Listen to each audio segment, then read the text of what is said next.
to do with it. You're only a fence rider. The fight's between me and that girl, and I'll cut her fence. I'll cut her heart out if she gets in my road." "Well, I'm going to hook up this panel," he said, leaning and taking hold of the wire end, "so you can come here and let it down any time you feel like you have to cut the fence. That will do us about the same damage and you every bit as much good." She moved out of her sullen humor by this proposal for giving vent to her passion against Vesta Philbrook.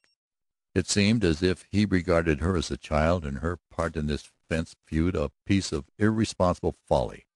It was so absurd in her eyes that she laughed. "I suppose you're in earnest, but if you knew how foolish it sounds." "That's what I'm going to do anyway. You know I'll just keep on fixing the fence when you cut it, and this arrangement will save both of us trouble. I'll put a can or something on one of the posts to mark the spot for you." "This fence isn't a joke with us, Mr. Lambert, funny as you seem to think it. It's more than a fence. It's a symbol of all that stands between us, all the wrongs we've suffered and the losses on account of it. I know it makes her rave to cut it, and I expect you'll have a good deal of fixing to do right along." She started away, stopped a few rods beyond the fence, came back. "There's always a place for a good man over at our ranch," she said. He watched her braid of hair swinging from side to side as she galloped away with no regret for his rejected truce of the fence. She would come back to cut it again and again. He would see her. Disloyal as it might be to his employer, he hoped she would not delay the next excursion long. He had found her.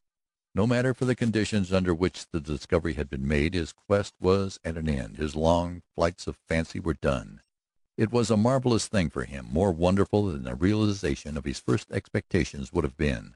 This wild spirit of the girl was well in accord with the character he had given her in his imagination.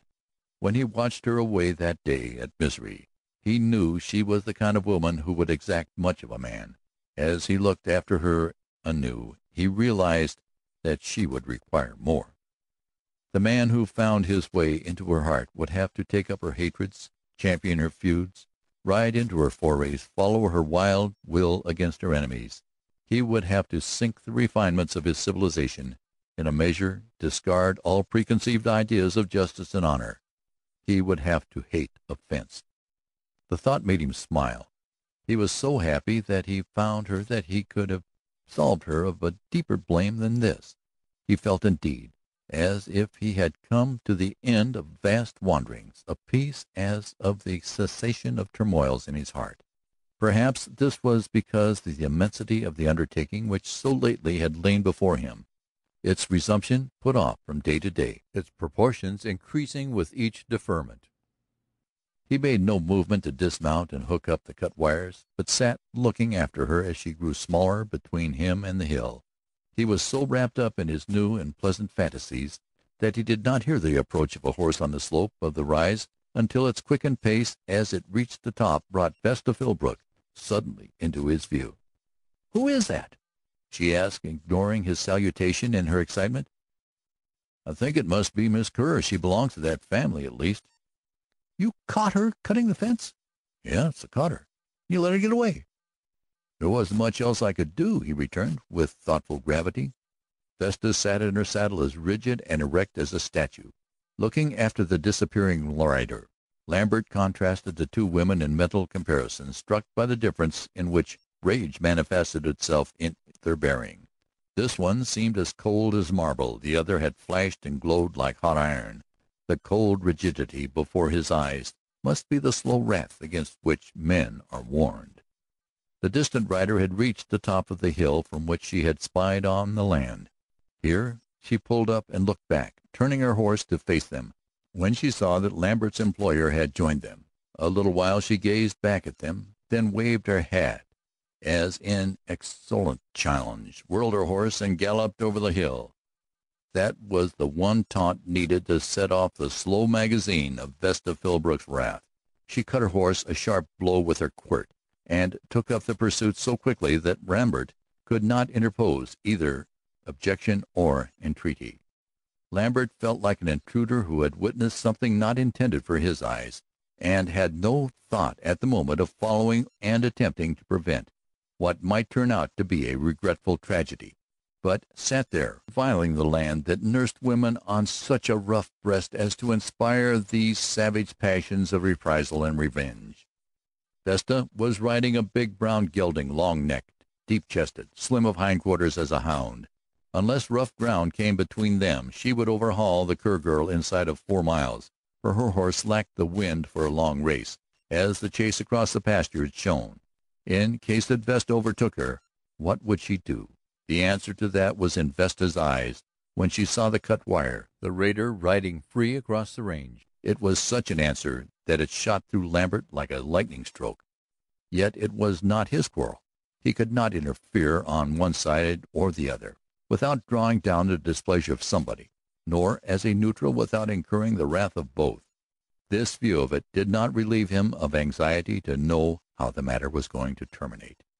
He gave Whetstone the reins and galloped after Vesta, who was already over the hill. As he rode, he began to realize as never before the smallness of this fence-cutting feud, the really worthless bone at the bottom of the contention. Here Philbrook had fenced in certain lands which all men agreed he had been cheated in buying, and here uprose those who scorned him for his gullibility, and lay in wait to murder him for shutting them out of his admittedly worthless domain.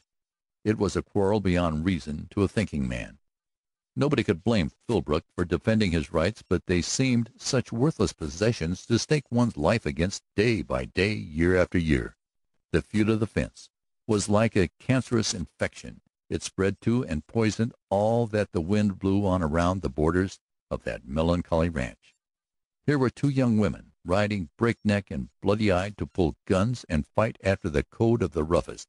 Both of them were primed by the accumulated hatred of their young lives to deeds of violence with no thought of consequences. It was a hard and bitter land that could foster and feed such passions in bosoms of so much native excellence. A rough and boisterous land, unworthy of the labor that men lavished on it to make therein their refuge and their home. The pursued was out of sight when Lambert gained the hilltop, the pursuer just disappearing behind a growth of stunted brushwood in the winding, dry valley beyond. He pushed after them, his anxiety increasing, hoping that he might overtake Vesta before she came within range of her enemy. Even should he succeed in this, he was at fault for some way of stopping her in her passionate design. He could not disarm her without bringing her wrath down on himself, or attempt to persuade her without rousing her suspicion that he was leagued with her destructive neighbors. On the other hand, the fence-cutting girl would believe that he had wittingly joined in an unequal and unmanly pursuit.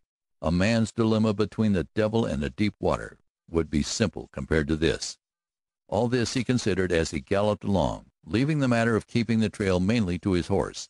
He emerged from the hemming brushwood, entering a stretch of hard tableland where the parched grass was red, the earth so hard that a horse made no hoofprint in passing. Across this he hurried in a ferment of fear that he would come too late, and down a long slope where sage grew again, the earth dry and yielding about its unlovely clumps.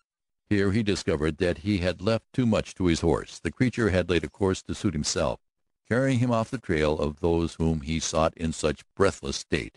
He stopped, looking around to fix his direction, discovering to his deep vexation Whetstone had veered from the course that he had laid for him into the south and was heading toward the river.